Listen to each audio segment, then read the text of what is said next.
శ్రేష్టమైనటువంటి దేవుని యొక్క మాటలు మనము వినిచుండగా మన యొక్క జీవితాలు మనము ఏ విధముగా దేవునిలో మనము శక్తివంతముగా పనులు మనము చేసుకుంటూ ఆయన కోసం మనం జీవించాలో ఆ యొక్క మాటల్లో మనము బలపడదాం. మనమందరం కలిసి మత్తయి సువార్త 24వ అధ్యాయము 6 నుండి 14 వచనం చదువుకుందాం. Let us all turn to Matthew chapter 24 verses 6 to 14. We'll read from 6 to 14. మత్తయి సువార్త 24వ అధ్యాయము 6 నుండి 14 వచనం చదువుకుందాం. మరియు మీరు యుద్ధములను గూర్చియు యుద్ధ సమాచారములను గూర్చియు వినబోదురు. మీరు కలవరపడకుండా చూసుకొనుడి. ఇవి జరగవలసి ఉన్నవి కానీ అంతము వెంటనే రాదు. జనము మీదికి జనమును, రాజ్యము మీదికి రాజ్యమును లేచును. అక్కడక్కడ కరువులను భూకంపములను కలుగును. ఇవన్నీ వేదనలకు ప్రారంభము. అప్పుడు జనులు మిమ్మును శ్రమల పాలు చేసి చంపెదరు. మీరు నా నామము నిమిత్తము సకల జనముల చేత ద్వేషింపబడుదురు. అనేకులు అభ్యంతరపడి ఒకరినొకడు అప్పగించి ఒకరినొకడు ద్వేషింతురు. అనేకులైన అబద్ధ ప్రవక్తలు వచ్చి పలువురిని మోసపరచెదరు. అక్రమము విస్తరించుట చేత అనేకుల ప్రేమ చల్లారును. అంతము వరకు సహించిన వాడెవడో వాడే రక్షింపబడును. మరియు ఈ రాజ్య సువార్త సకల జనములకు సాక్షార్థమై లోకమందంతటను ప్రకటింపబడును. అటు తరువాత అంతము వచ్చును. దేవుడు తన పరిశుద్ధ వాక్యం మన వెనుకలో దీవించును గాక. హల్లెలూయా, ప్రైజ్ గాడ్.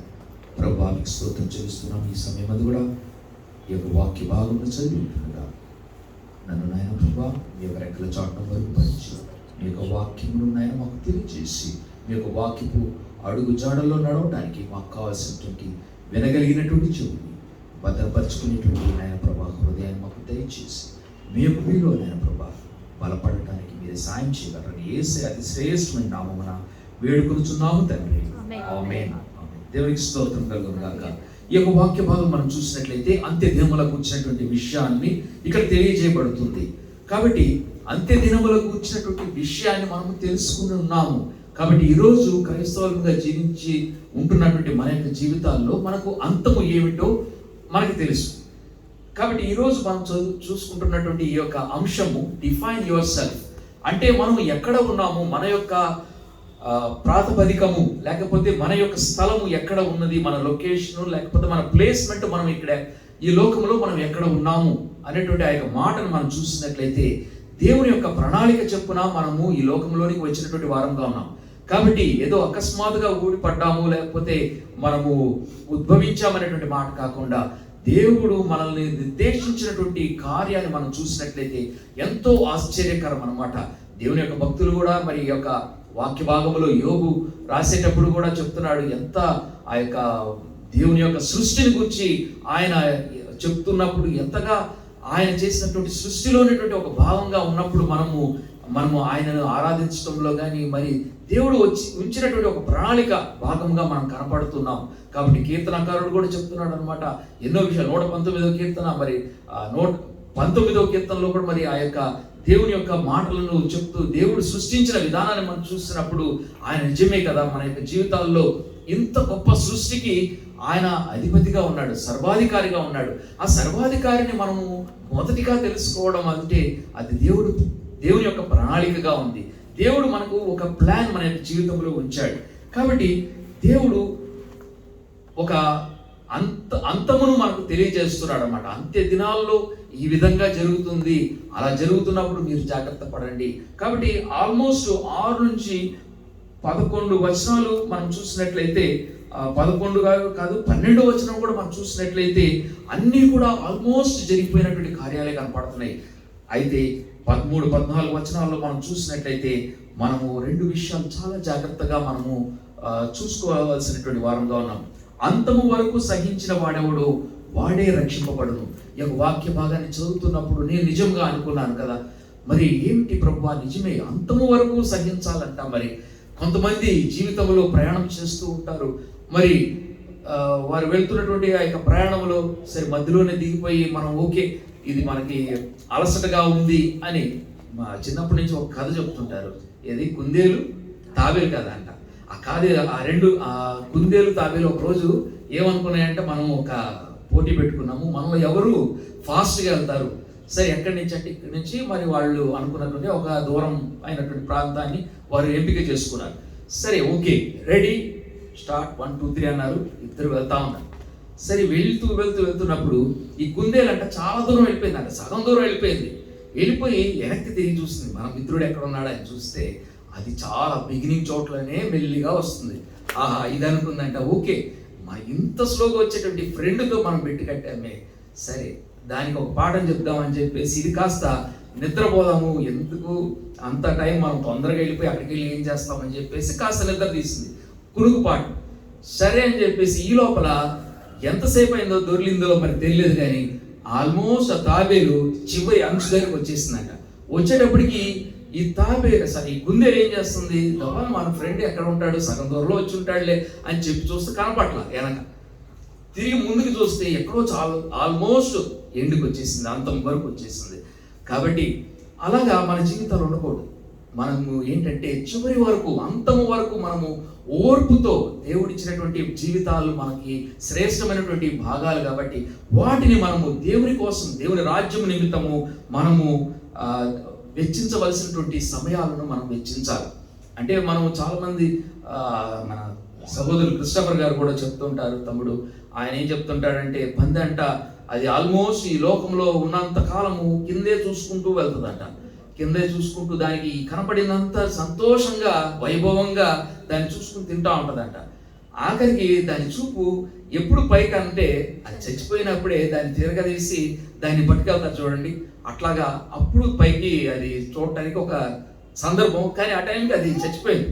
కాబట్టి అలా కాకుండా దేవుడు మనకి ఇచ్చినటువంటి ఈ యొక్క సమయములో, ఈ యొక్క ఆయుష్ కాలములో దేవుని యొక్క మేళ్లను మనము సంతృప్తిగా మనము అన్వయించుకుంటూ మనం జీవించవలసినటువంటి వారంగా ఉన్నాం. ఇందాక మనం చెప్పుకున్నటువంటి 3 విషయాలు, ఇందాకట యాస్పిరేషన్, మన జీవితంలో ఆసక్తి కావాలి, రెండవది కరెక్షన్ అనేది కావాలి, దిద్దుబాటు అనేది మన జీవితంలో కావాలి, మూడవది మన జీవితంలో పరివర్తన కావాలి, ట్రాన్స్ఫర్మేషన్ అనేది కావాలి.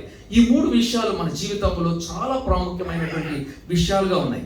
యాస్పిరేషన్ అనేటువంటి ఆ యొక్క మాటలో మనం చూసినట్లయితే దేవుడు ప్రతి ఒక్కటి చక్కగా చేసి ఉన్నాడు అనమాట. ఈ సృష్టిని ప్రతి ఒక్కటి చేసి ఏం చేశాడు, అన్ని కూడా మంచిగా ఉన్నాయని ఒక మాట చెప్పాడు, డిక్లేర్ చేశాడు అనమాట.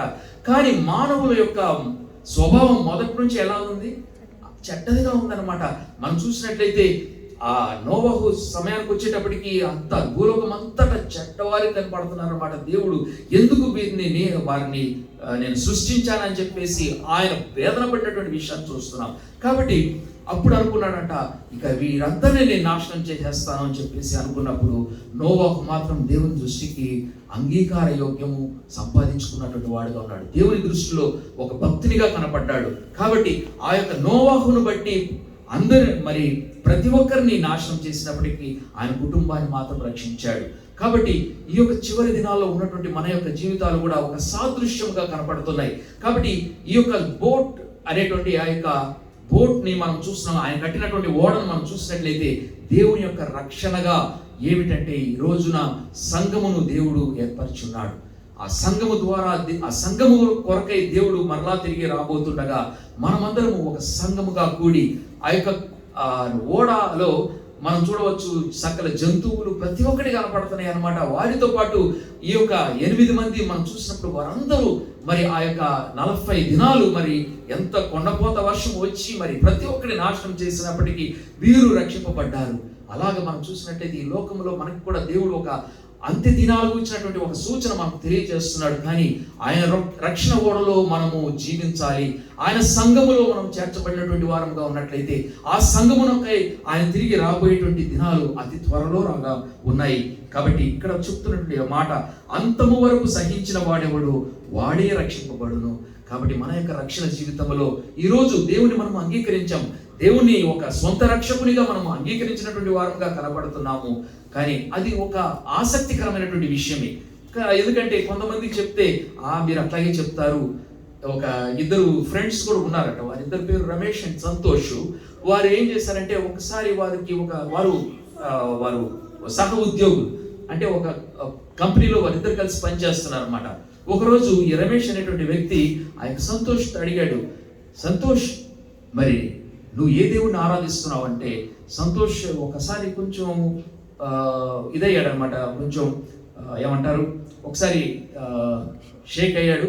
ఏంటి ఇతను నన్ను అడుగుతున్నాడు అన్నప్పుడు చెప్పాడంట సంతోష్, నాకేముంది, నాకు 1000 కోట్ల దేవతలు ఉన్నారు, 3 కోటి దేవతలు ఉన్నారు అని చెప్పేసి అన్నప్పుడు రమేష్ అనేటువంటి వ్యక్తి అడిగాడంట, అవును అంతమంది ఉన్నారు సరే, దేవుడు అనేటువంటి వాడు ఒక్కడే, ఆ దేవుడు ఎవరో చెప్పు అన్నప్పుడు అప్పుడు ఇతనికి కోపం వచ్చిందనమాట. ఎమ్మడిచ్చి నీతో ఫ్రెండ్షిప్ ఏంటో ఉండటం అని చెప్పేసి అతను వెళ్ళిపోయాడంట. వెళ్ళిపోయి ఆ రోజు నైట్ ఆ యొక్క హోటల్ రూమ్లో, వాళ్ళిద్దరు వేరే వేరే గదుల్లో ఉంటున్నారు.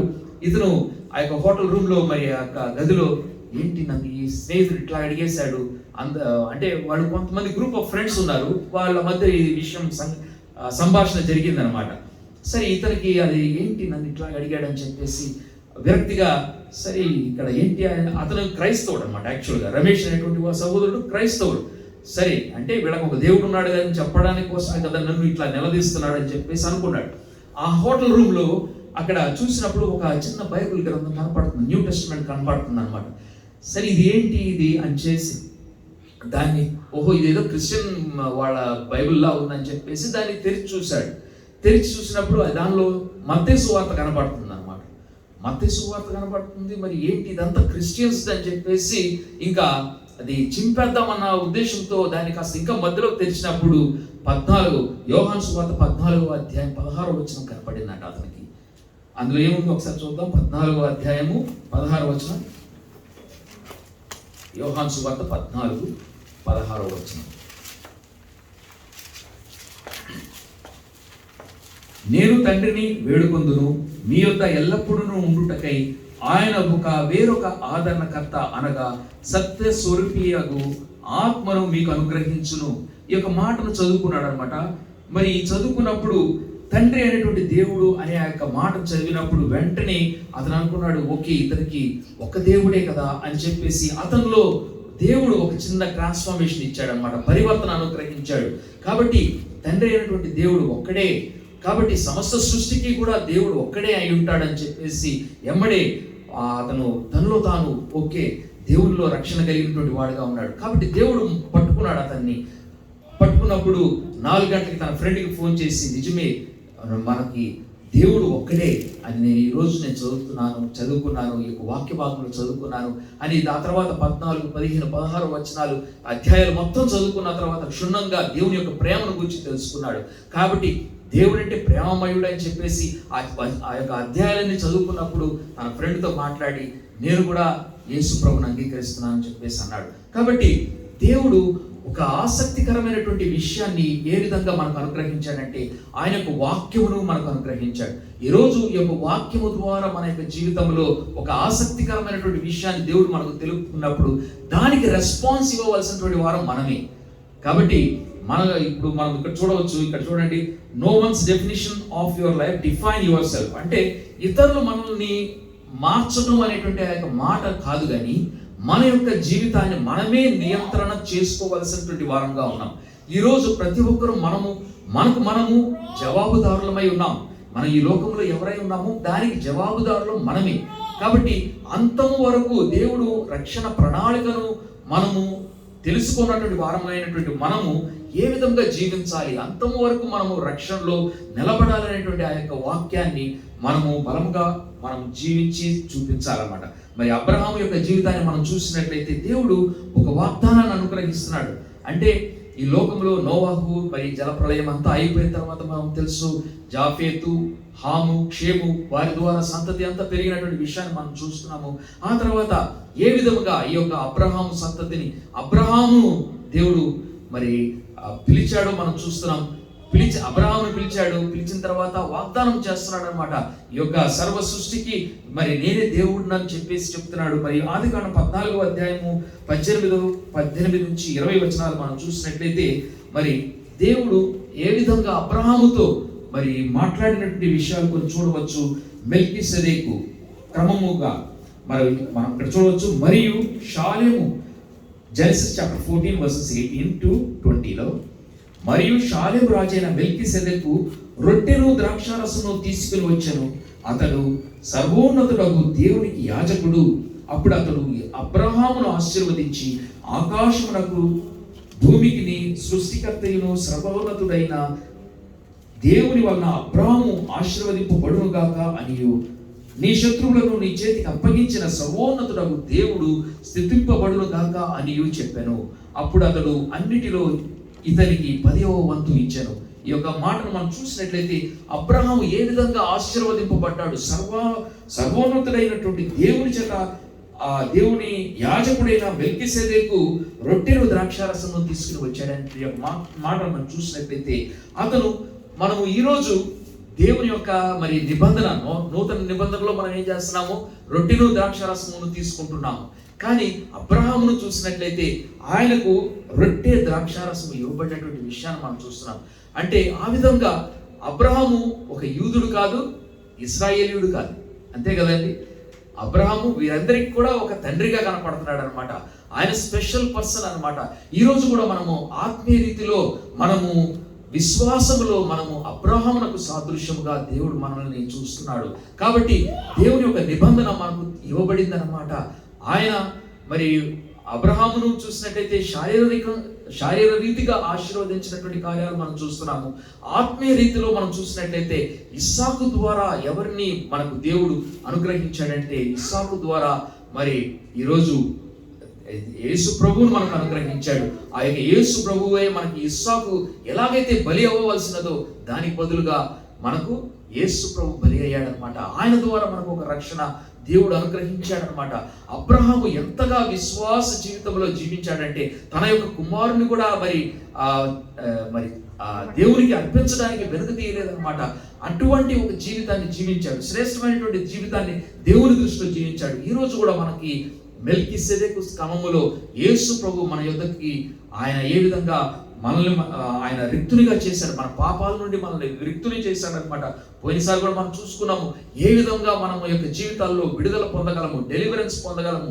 ఒకటి మనము దేవుని యందు విశ్వాసం ఉంచడం వలన మనము దేవునిలో మనము ఆ యొక్క జీవితంలో ఆ యొక్క డెలివరెన్స్ మనం పొందగలిగినటువంటి వారంగా ఉన్నాం. రెండవది దేవుని యొక్క వాక్యము ద్వారా మనము విడుదలను పొందగలిగేటువంటి వారంగా ఉన్నాము. దేవుని యొక్క నామాన్ని బట్టి మనము విడుదల పొందేటువంటి వారంగా ఉన్నాము. అదేవిధంగా దేవుని యొక్క రక్తము చేత మనము విమోచన మనం పొందగలము మన జీవితాల్లో. అదేవిధంగా దేవుని పరిశుద్ధాత్మ చేత మనము విమోచన పొందగలిగినటువంటి వారంగా ఉన్నాం. ఇన్ని ప్రణాళికలు, ఇన్ని 5 కార్యాల ద్వారా దేవుడు మన యొక్క జీవితాల్లో ఒక విడుదలను ప్రకటించేటువంటి వాడుగా ఉన్నాడు. ఈరోజు మనం చూసుకుంటున్నాము మన యొక్క జీవితాల్లో జీవిత గమ్యాన్ని మనం ఏం చేయాలంట నిర్దేశించవలసినటువంటి వారంగా ఉన్నాము. కాబట్టి ఎవరో మన జీవితాలను ట్రాన్స్ఫర్మేషన్ కాదు, కానీ మన అంతరంగంలో దేవుడు మనలను మార్చేటువంటి వ్యక్తిగా ఉన్నాడు. కాబట్టి ఒకవేళ మన యొక్క జీవితాల్లో మనం ఇంకా కొన్ని వాక్య భాగాలు మనం చూద్దాం, లోపలికి వెళ్దాం. మరి దేవుడు నూతనమైనటువంటి కార్యాలు మన యొక్క జీవితాల్లో చేయాలనుకుంటున్నాడు. కాబట్టి ఎంతో మంది ఏం చేస్తున్నారంటే వారి జీవితాల్లో కృంగిపోయినటువంటి స్థితుల్లో కనబడుతున్నారు. దానికి కారణం ఏంటంటే వారు ముందు చూపు లేదనమాట. వారికి వెనుక ఉన్నటువంటి కార్యాలను చూసి వారు ఆ యొక్క కార్యాలను బట్టి ఎంతో దానిలో కృంగిపోతున్నారు, కూరుకుపోతున్నారు. కాబట్టి దేవుడు చూపించినటువంటి ఆ యొక్క నిత్య మార్గాన్ని మరి చూడలేని ఆ యొక్క కనులుగా ఉన్నాయి. కాబట్టి యెషయాలో ఒక మాట రాయబడి ఉన్నది. యెషయా గ్రంథము 43వ అధ్యాయము 18-19 వచనాలు మనం చూద్దాము. అందులో రాయబడినటువంటి మాట మనం చూద్దాం. మునుపటి వాటిని జ్ఞాపకం చేసుకొనుకుడి, పూర్వకాలపు సంగతులను తలంచుకొనకుడి. ఇదిగో నేను ఒక నూతన క్రియ చేయుచున్నాను, ఇప్పుడే అది మొలుచును, మీరు దానిని ఆలోచింపరా. నేను అరణ్యములో త్రోవ కలుగ చేయుచున్నాను, ఎడారిలో నదులు పార చేయుచున్నాను. దేవుడు మనకు ఒక వినూత్నమైనటువంటి కార్యాలు మన జీవితంలో చేయాలని ఆశపడుతున్నాడు. కాబట్టి మనం వెనుకున్న వాటిని మరిచి ముందున్న వాటికి కాసి మనము వేగరముగా వెళ్ళాల్సిన వారంగా ఉన్నాము. కాబట్టి దేవుడు చూపించేటువంటి ఆ యొక్క నిత్య మార్గానికి మనము చేరాలంటే మన జీవితంలో దేవుని పట్ల ఆసక్తి కావాలన్నమాట.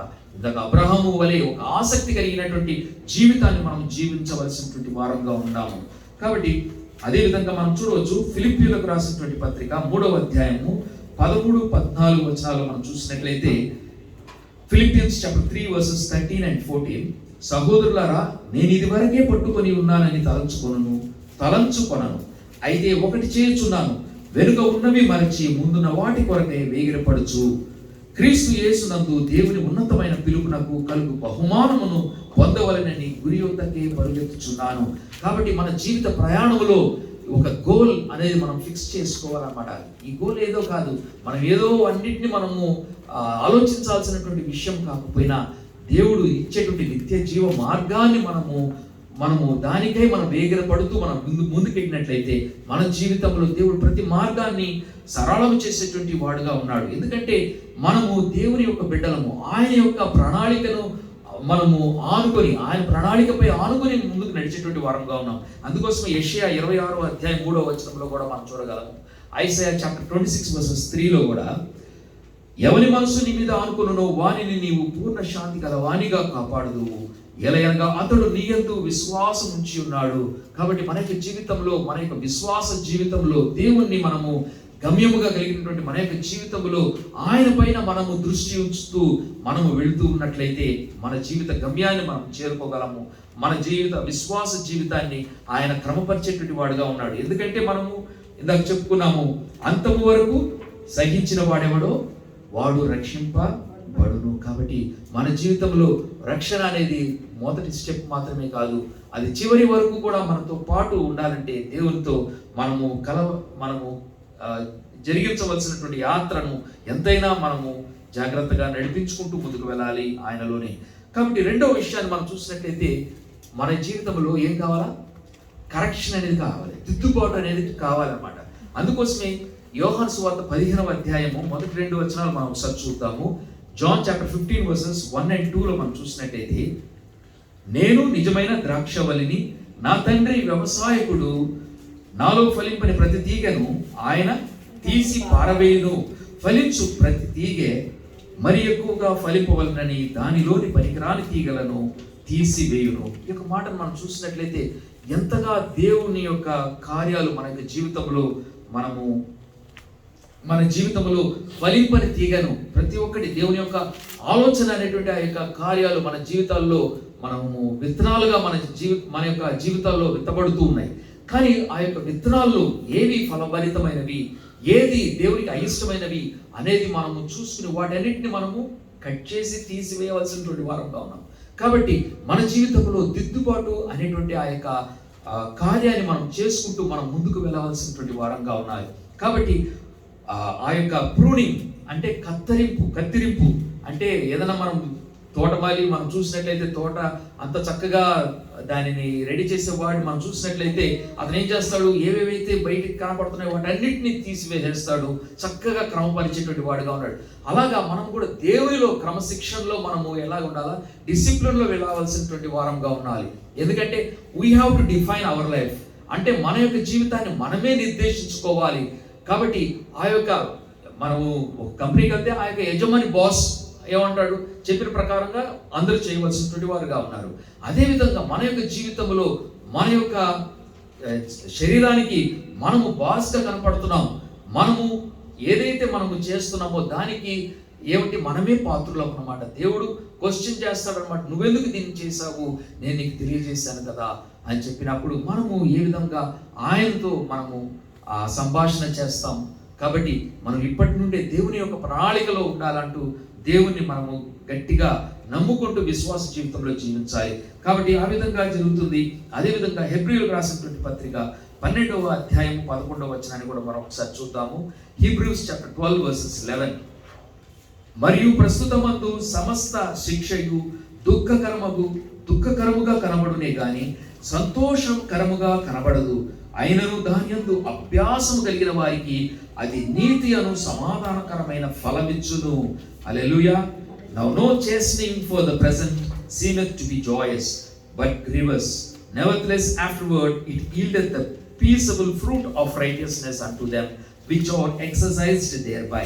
అభ్యాసము చేసుకోవాలన్నమాట. Training it's going. ప్రతిరోజు దేవుడు ఒక శిక్షణ మనకు జీవితాల్లో అనుగ్రహిస్తున్నాడు అన్నమాట. ఆ శిక్షణలో మనము ఏ విధంగా మనము నెగ్గుతున్నామో దాన్ని బట్టి మన యొక్క జీవిత గమ్యము కూడా మరి ఆధారపడి ఉంటుంది. కాబట్టి ప్రస్తుతమందు సమస్త శిక్షయు దుఃఖకరంగా కనబడునే గాని, నిజమే కదా, ఈ రోజుల్లో మనం చూస్తున్నాము ఎవరు యోచింపని లేనిటువంటి ఆ యొక్క తెగులు మనము మరి దేశాల మీద పడి ఇప్పుడు చూస్తున్నాం, ప్రతి ఒక్కరికి భయపడుతున్నటువంటి సిచ్యువేషన్లో కనపడుతున్నాం. కానీ దేవుడు ప్రతి ఒక్కటి రూపొందించినటువంటి వాడుగా ఉన్నాడు. ఆయన ప్రతి ఒక్కటి ఆయన ప్రణాళికలో ఒక భాగంగా ఉన్నది. ఈ కార్యాలు సంభవిస్తాయి అంటే దేవుడు చెప్తున్నాడు కదా, మరి అన్నీ కూడా మనకి సంభవిస్తాయి. మీరు యుద్ధములను గూర్చి, యుద్ధ సమాచారముల గూర్చి వింటారు. దాని తర్వాత కలవరపడకుండా చూసుకుని ఇవి అన్నీ జరగవలసినవి. కాబట్టి అంతము జరగాలంటే ఇవన్నీ కూడా మరి సీన్లో కావాలి. చిన్నప్పుడు కూడా ఒక డ్రామా వేసేవాళ్ళు. ఆ డ్రామా ఎట్లా ఉండేదంటే, ఇద్దరు ఒక చెట్టు కింద మాట్లాడుకున్నట్టు ఉంటారు. సరిగ్గా వాళ్ళు లైట్లు ఆఫ్ చేస్తారు. ఆఫ్ చేసిన వెంటనే ఎమ్మడే చూస్తే అక్కడ లైట్లు వెలుగుతాయి. అక్కడ చెట్లు ఎన్ని పోయి ఒక ఇల్లు కనపడుతుంది అనమాట. ఏంటిది ఇన్ని ఎట్లాగా వచ్చేసినాయి అనుకుంటే అవన్నీ ఒకసారి తొలగింపబడతాయి అనమాట. వేరే కొత్తది వస్తుంది అనమాట. అలాగే మన జీవితంలో మనకున్నటువంటి బ్యాక్డ్రాప్, మన యొక్క సర్కమ్స్టెన్సెస్, లేకపోతే మన యొక్క వెనక ఉన్నటువంటి పరిస్థితులను చూసి మనము వాటిల్లో కూలిపోకుండా మనం ఏం చేయాలంటే, దేవుడు మనకి ఇచ్చేటువంటి ఆదరణ వాక్యము ఇవన్నీ సంభవిస్తాయి. కానీ దేవుని యొక్క బిడ్డలంగా మనం ఏం చేయాలంటే ధైర్యం కలిగినటువంటి వారముగా ఉండాలి. కాబట్టి దేవుడు ప్రస్తుతముందు సమస్త శిక్షయు దుఃఖకరముగా కనబడుతుందే కానీ సంతోషకరముగా కనబడదు. అయినను దాని యందు అభ్యాసము కలిగిన వారికి, అంటే అభ్యాసం ఎవరు ఇస్తారు? ఎప్పుడు జిమ్కి వెళ్తాం అనుకోండి, జిమ్కి వెళ్ళిన తర్వాత అక్కడ అన్ని కనపడుతుంటాయి. అన్నిటినీ పట్టుకుని మనం ఒకేసారి తెలియకుండా వాటిని ఎత్తామనుకోండి, ఏమవుతుంది?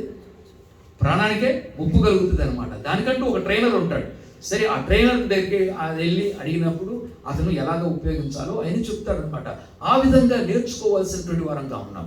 ఈ లోకంలో మనకి ప్రతి ఒక్కటి ఏమి లేకుండా దేవుడు వదిలిపెట్టలేదు. ప్రతి ఒక్కటి మనకు అనుగ్రహించాడు, ప్రతి ఒక్కటి తెలియజేశాడు అనమాట. వీటన్నిటిని తెలుసుకుని ఆ యొక్క సెక్షన్లో మనం వెళ్తున్నటువంటి వారంగా ఉన్నట్లయితే దేవుని యొక్క మార్గములో, నిర్దేశమైనటువంటి మార్గంలో కూడా మనం ముందుకు వెళ్ళగలిగినటువంటి వారంగా ఉంటున్నాం. కాబట్టి అభ్యాసం ఇస్తున్నాడు. ఏ విధంగా అభ్యాసం ఇస్తున్నాడు అంటే దేవుని యొక్క వాక్యము ద్వారా మనకు తెలియజేస్తున్నాడు. మీరు ఈ యొక్క లోకములో మీకు శ్రమలు ఉంటాయి, కానీ వీటన్నిటిని గురించి మనము ఎలా ఉండాలా? వాటన్నిటిని మనము ధైర్యంగా వాటిని ఎదిరించవలసినటువంటి వారంగా ఉన్నాం. దేవుడు మనకు సర్వశక్తుడైనటువంటి దేవుడు మనకు తోడుగా ఉన్నాడనేటువంటి ఆ యొక్క అభయ వాక్యాన్ని బట్టి మనం ముందుకు వెళ్ళవలసినటువంటి వారంగా ఉన్నాం. కాబట్టి ఈ లోకములో జీవిస్తున్నాం, కానీ దేవుడు ఇచ్చేటువంటి యొక్క ట్రైనింగ్ ద్వారా మనము నీతిమంతులుగా తీర్చబడవలసినటువంటి వారంగా ఉన్నాము. కాబట్టి మనం ఏ విధంగా ఈరోజు దేవునికి కనపడుతున్నాము. కాబట్టి మనము దేవుని ఆసక్తితో ఎదురు చేసేటువంటి వారంగా ఉండాలి. అది మాత్రమే కాకుండా మనకి జీవితంలో దిద్దుబాట్లు కావాలన్నమాట, కరెక్షన్స్ కావాలి. దేవునికి ఆయాసకరమైనటువంటి మార్గాలన్నింటి నుంచి మనము కరెక్ట్ చేసుకునబడి మన దేవుని యొక్క స్థితిగతుల్లో, దేవుడు రూపించినటువంటి స్థితిగతుల్లో మనం నడవలసినటువంటి వారంగా ఉన్నాము. కాబట్టి ఈ రెండు విషయాలు చూసాం. ఒకటి యాస్పిరేషన్, ఇంకోటి కరెక్షన్ చూసాం. మరి మూడవది ట్రాన్స్ఫర్మేషన్. దేవునిలో మనము ఏ విధంగా రూపాంతరం చెందవలసినటువంటి వారంగా ఉన్నాము. కొన్ని విషయాలు చూద్దాం. పరివర్తన కలిగినటువంటి జీవితంగా ఉండాలి. గలతీయులకు రాసినటువంటి పత్రిక 4వ అధ్యాయము 19వ వచనాన్ని మనం చూద్దాము. Galatians chapter 4:19. నా పిల్లలారా, క్రీస్తు స్వరూపము మీ యందు ఏర్పడు వరకు మీ విషయమై మరలా నాకు ప్రసవ వేదన కలుగుచున్నది. ఎవరు చెప్తున్నటువంటి మాట? అపోస్తలుడైనటువంటి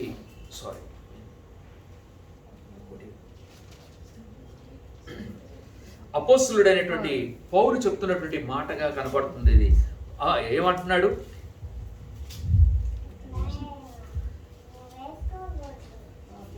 నా పిల్లలారా, క్రీస్తు స్వరూపము మీ యందు ఏర్పడు వరకు మీ విషయమై మరలా నాకు ప్రసవ వేదన కలుగుతున్నది.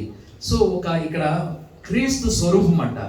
మరి ఆయన స్వరూపం ఎవరైనా చూసాము? మనం చూడాలా?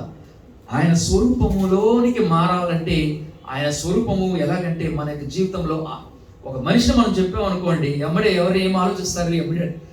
వాళ్ళు చేసేటువంటి ప్రవర్తనను బట్టి ఓకే, ఇతను మంచివాడు, లేకపోతే ఇతను చాలా మూర్ఖుడు, ఇటువంటి కార్యాలన్నింటినీ ఒక మనిషి పేరు చెప్పిన వెంటనే అతని హిస్టరీ, బయోడేటా అంతా కనపడుతూ ఉంటుంది అనమాట.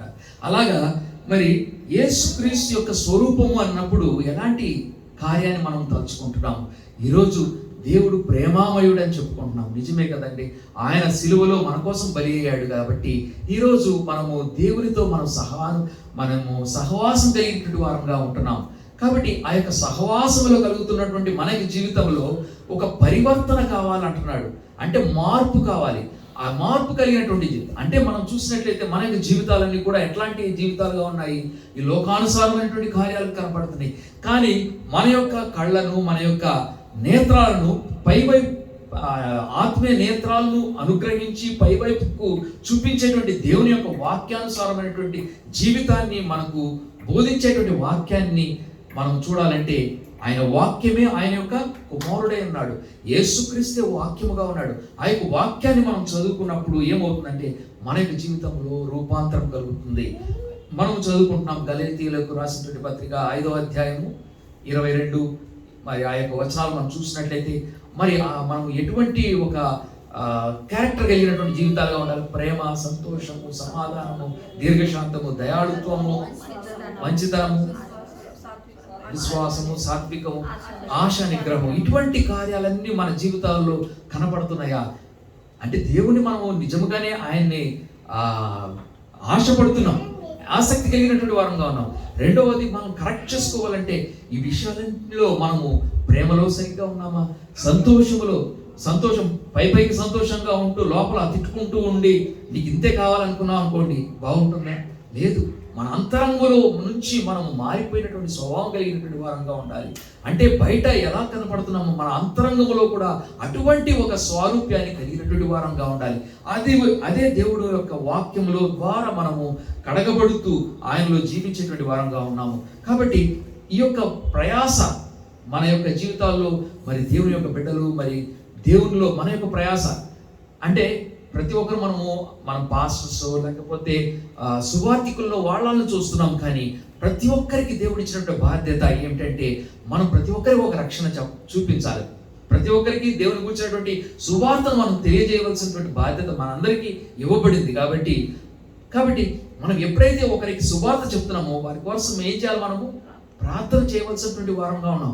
ఎందుకంటే ఏ ఆత్మ కూడా నశించిపోకూడదు అనేది దేవుని యొక్క కార్యముగా ఉన్నది. కాబట్టి ఆయన యొక్క చిత్తానుసారమైనటువంటి ఆలోచన కలిగినటువంటి జీవితాలు మనం ఆయన యొక్క బిడ్డలంగా మనం జీవిస్తూ వాటిని నెమరేసుకున్నట్లయితే వాటిని బట్టి మనము ముందుకు వెళ్ళగలము. ఆ విధంగా ఆ యొక్క ప్రయాసం మనకు కావాలన్నమాట. కాబట్టి ఇది ప్రసవ వేదన అంటున్నాడు పౌలు భక్తుడు. అటువంటి ప్రసవ వేదన మన యొక్క జీవితాల్లో కలిగినప్పుడు మనము దేవుని కోసం పనిచేసేటువంటి వారంగా కనపడతాము. కాబట్టి రెండు విధాలైనటువంటి ఒక సవాళ్ళు మనము ఒకటేమో వ్యవహారిక సవాలు అనేది ఉంది, టాక్టికల్ ఛాలెంజ్ అనేది మన జీవితంలో ఉంది. రెండవది మనం చూసినట్లయితే మరి ట్రాన్స్ఫర్మేషనల్ ఆపర్చునిటీ అంటే స్వభావ మార్పు కావాలి మనలో.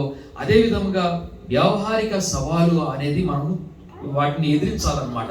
అంటే ప్రతి ఒక్కటి ఏదైనా ఒక కార్యం చేస్తున్నాం అనుకోండి, అది దేవుని వల్ల కలిగిందో లేదో అనేది మనకి ఏం కావాలో ఆలోచన మనకు కావాలన్నమాట. ఆలోచన అనుగ్రహించేటువంటి దేవుని యొక్క ప్రణాళికలో మనము జీవించవలసినటువంటి వారంగా ఉన్నాము. కాబట్టి దేవుడు ఈ యొక్క వాక్యానుసారమైనటువంటి మన యొక్క జీవితంలో ఒక ట్రాన్స్ఫర్మేషన్ ఎదురు చూస్తున్నాడు. అందువల్లనే మనం చివరిగా యోహాను సువార్త మొదటి అధ్యాయము మనం చూద్దాము. 6 నుండి 13 వచనాలు మనం చూసినట్లయితే కొన్ని విషయాలు మనం చూద్దాము. ఒక John chapter 1 verses 6 to 13లో దేవుని వద్ద నుండి పంపబడిన ఒక మనుషుడు ఉండెను. అతని పేరు యోహాను. అతని మూలముగా అందరూ విశ్వసించున్నట్లు అతడు ఆ వెలుగును గూర్చి సాక్ష్యమిచ్చుటకు సాక్షిగా వచ్చెను. అతడు ఆ వెలుగై ఉండలేదు గాని ఆ వెలుగును గూర్చి సాక్ష్యమిచ్చుటకు అతడు వచ్చెను. నిజమైన వెలుగు ఉండెను, అది లోకములోనికి వచ్చుచు ప్రతి మనిషిని వెలిగించుచున్నది. ఆయన లోకములో ఉండెను, లోకమాయన మూలముగా కలిగెను గాని లోకమాయనను తెలుసుకొనలేదు. ఆయన తన స్వకీయుల యొద్దకు వచ్చెను, ఆయన స్వకీయులు ఆయనను అంగీకరింపలేదు. తను ఎందరు అంగీకరించిరో వారికందరికీ అనగా తన నామమునందు విశ్వాసం ఉంచిన వారికి దేవుని పిల్లలగుటకు ఆయన అధికారము అనుగ్రహించారు. వారు దేవుని వలన పుట్టిన వారే గాని రక్తము వలనైనను శరీరేచ్ఛల వలనైనను మనుష్యేచ్ఛల వలనైనను పుట్టిన వారు కారు. ఈ యొక్క మాటను మనం చూస్తున్నట్లయితే ఏ విధంగా యోహాను దేవునికి ముందుగా వచ్చి ఆయనను గూర్చి ఒక ప్రకటన చేశాడో, ప్రవచించాడో, లేకపోతే ఆయనను గూర్చి ఆయన చెప్పినటువంటి మాటలు మనం చూసినట్లయితే ఆయన వెలుగును గురించి సాక్ష్యం ఇవ్వడానికి వచ్చాడు. ఈరోజు ఆ యొక్క వెలుగైనటువంటి దేవుణ్ణి, యేసు ప్రభువుని మనము క్యారీ చేస్తున్నాం, ముందుకు తీసుకువెళ్తున్నామంటే ఆయన యొక్క అడుగుజాడలో మనం నడవలసినటువంటి వారంగా ఉన్నాము. ఆయనలోనికి మనము మారవలసినటువంటి వారంగా ఉన్నాము. అది మాత్రమే కాకుండా మనం ఎటువంటి వారం అంట, దేవుని యొక్క పిల్లలముగా ఉన్నాము. దేవుని వలన పుట్టిన వారము అంటే మనము లోకానుసారమైనటువంటి జన్మను మన తల్లి ద్వారా మనము బయట ప్రవేశింపబడ్డాం. కానీ నిజమైనటువంటి దేవుని యొక్క ఆ యొక్క పుట్టుక మనం ఎలాగ పుట్టగలమంటే, వారు దేవుని వలన పుట్టిన వారే గాని రక్తము వలనైనను శరీరేచ్ఛల వలనైనను మనుష్యేచ్ఛ వలనైనను పుట్టిన వారు కాదు. కాబట్టి ఈరోజు మనకు రక్తము, మాంసము ఇవన్నీ కూడా మనకు కనపడుతున్నాయి. ఈ విధంగా మనము ఈ లోకంలో మనం జీవిస్తున్నాం. కానీ మన యొక్క అంతిమ యాత్రగా, లేకపోతే దేవుని యొక్క ఏర్పాటు ఏమై ఉన్నదో ప్రతిరోజు మనం ఆలోచించుకుంటూ ఆ యొక్క పద్ధతిలో, లేకపోతే ఆ యొక్క రక్షణ ప్రణాళికలో మనము నడిచినట్లయితే దేవుని యొక్క నిత్య జీవాన్ని మనం చూసుకోగలం. కాబట్టి 3 ఆసక్తికరమైనటువంటి విషయాలు, మనము ఆసక్తికరమైనటువంటి దేవుని మనం ఎదురు చూడటము, తర్వాత దేవుని యందు మనము కరెక్షన్స్ చేసుకోవాలి, దిద్దుబాటు కలిగినటువంటి వారంగా ఉండాలి. అది మాత్రమే కాకుండా రూపాంతరమైనటువంటి అనుభవంలోనికి మనము మారాలి. దేవుడు ఇచ్చినటువంటి కార్యాలను మన జీవితంలో లక్ష్యముగా కలిగి నిర్దేశింపబడినటువంటి జీవితాన్ని జీవించాలి. కాబట్టి డిఫైన్ అవర్ సెల్ఫ్స్ అన్నమాట. మన జీవితాలను మనము నిర్దేశించుకోవాల్సినటువంటి వారంగా ఉన్నాము. ఇతరులు చెప్పి నువ్వు ఈ విధంగా ప్రయోజకుడు అవుతావు అని చెప్పేసి ఆ మాటలు మాత్రమే కాకుండా, మనల్ని అంతరంగంలో నుంచి దేవుని కోసం ఏ విధంగా దేవుని కోసమే జీవించగలను అనేది మనం పరిశీలన చేసుకోవాలి. ఎందుకంటే ఇది మన యొక్క జీవితం. ఇది ప్రతి ఒక్కరూ బాధ్యతగా జవాబుదారులమై ఉన్నటువంటి జీవితం. కాబట్టి ఈరోజు ఈ యొక్క సవాలును మనం తీసుకుంటూ దేవుని కోసం జీవించడానికి మరింతగా బలపడుతూ దేవుని యొక్క ప్రణాళికలో జీవిద్దాం. దేవుడు మనకు సహాయం చేసి మనల్ని ముందుకు నడిపించును గాక. ఈ సమయమందు మనము ప్రార్థన చేసుకుందాం. మన మధ్యలో ఉన్నటువంటి సహోదరులు అమర్నాథ్ గారు ప్రార్థన చేస్తారు. దేవుని యొక్క రక్షణ నీడలో మనము ఎదగాలి. దేవుని యొక్క సంఘములో ఉన్నటువంటి మన యొక్క జీవితాల్లో దేవుడు ఎటువంటి ఒక ఆలోచన కలిగి ఉన్నాడో దాన్ని మనం నెరవేరుస్తూ ముందుకు నడవలసినటువంటి వారంగా ఉన్నాం.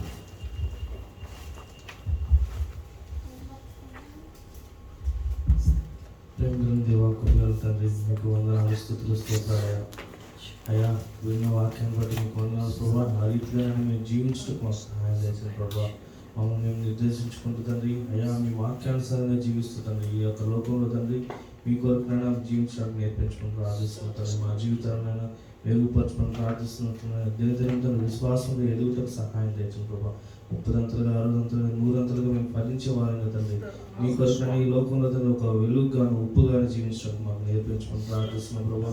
అయ్యా, మేము మా ద్వారా అనేక మందినైనా మీ యొక్క రాజ్య వ్యాప్తి కొరకు మేము అనేక మందిని సంపాదించడం కూడా మాకు నేర్పించాం ప్రభా.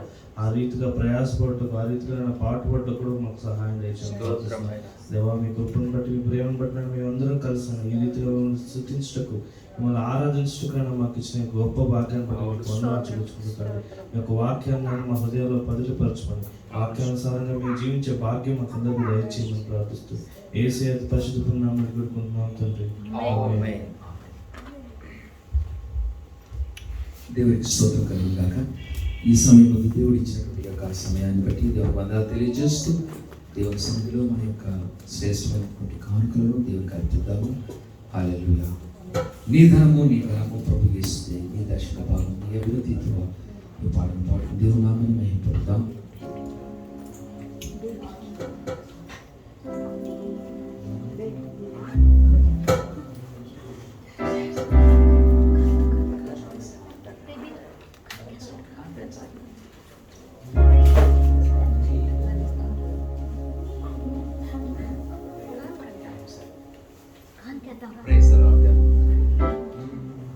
నీ ధనము నీ ఘనము ప్రభు యేసుదే, నీ దశమ భాగము నీయ వినుదీతుమా.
సమయాన్ని బట్టి దేవుని వందనాలు తెలియజేస్తూ దేవుని యొక్క సంరక్షణ నీడలో మనము బలముగా ఎదగడానికి దేవుడు మనకు సహాయం చేయగాక.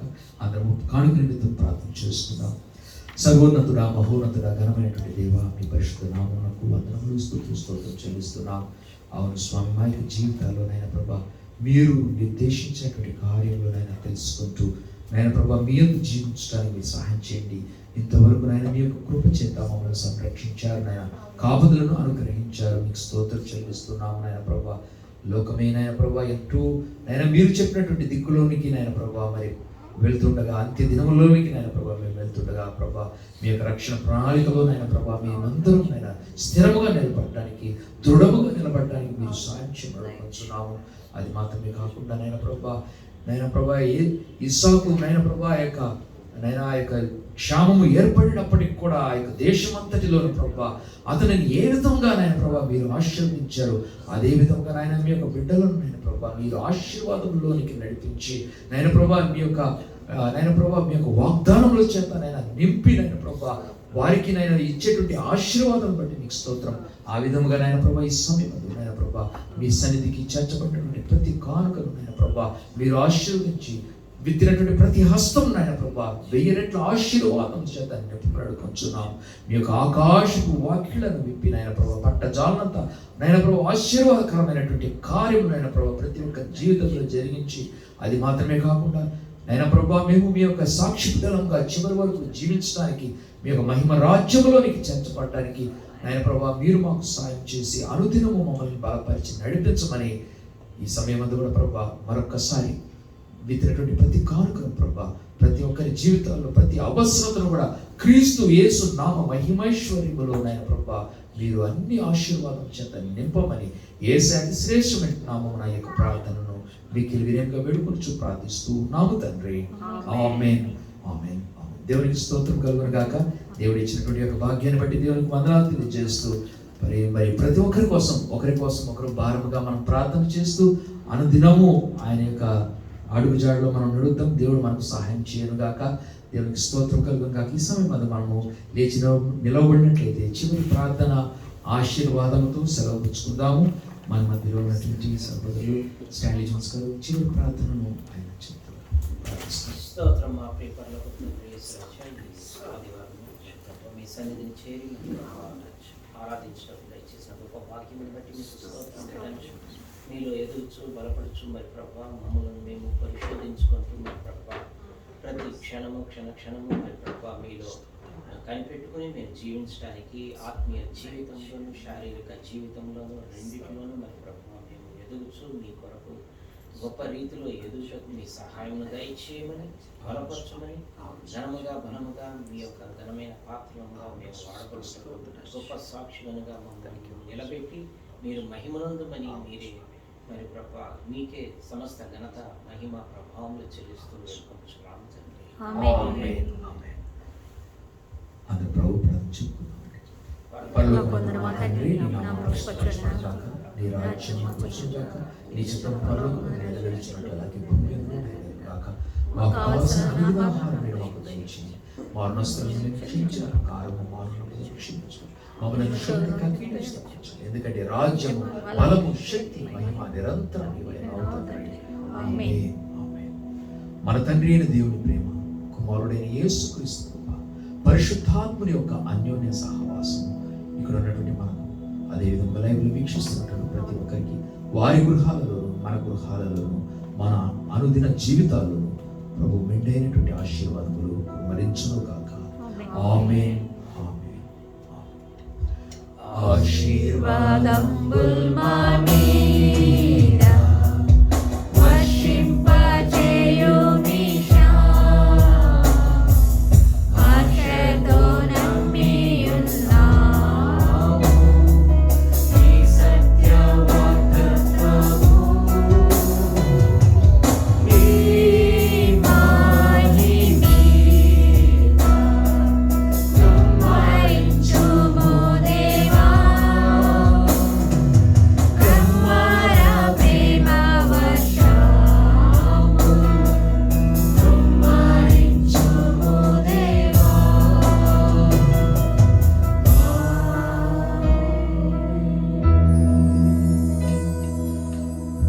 యెహోవా నిన్ను ఆశీర్వదించి నిన్ను కాపాడును గాక. యెహోవా నీకు తన సన్నిధిని ప్రకాశింపజేసి నిన్ను కరుణించును గాక. యెహోవా నీ మీద తన సన్నిధి కాంతి ఉదయింపజేసి నీకు సమాధానము కలుగా చేయును గాక. ఆమేన్, ఆమేన్, ఆమేన్. షాలోమ్.